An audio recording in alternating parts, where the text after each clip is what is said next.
I'm from Bangladesh. I will go back to Bangladesh. এই তো মাত্র কদিন আগেই beard before cricket পডকাস্টে Shakib Al Hasan তার দেশে ফেরার ইচ্ছে ব্যক্ত করেছিলেন। ক্যারিয়ারের শেষ ম্যাচটা তিনি খেলতে চান দেশের ক্রিকেট প্রেমীদের পাশে রেখে।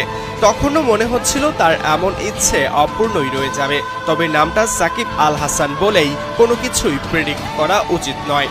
এত জল্পনা কল্পনার মাঝেই আবার নতুন খবর, ঘরের ছেলে ঘরে ফিরবেন আগামী মার্চে পাকিস্তান সিরিজ দিয়ে। প্রথম আলোর বরাতে জানা যায়, বিসিবি পরিচালক আসিফ আকবর জানিয়েছেন সাকিবকে ফেরানোর ব্যাপারে বোর্ড সভাপতি সরকারের যথাযথ কর্তৃপক্ষের সঙ্গে যোগাযোগ করেছেন। আশা করা যায় আগামী মার্চে পাকিস্তানের সাথে ঘরের মাঠে ওয়ানডে সিরিজেই সাকিবকে দলে দেখা যাবে। সিরিজই সাকিবের শেষ কিংবা বিদায়ী সিরিজ কিনা এমন প্রশ্নের জবাবে আসিফ বলেন, আমরা চাই সাকিব দেশের হয়ে খেলুক এবং সেটা পাকিস্তান সিরিজ থেকে।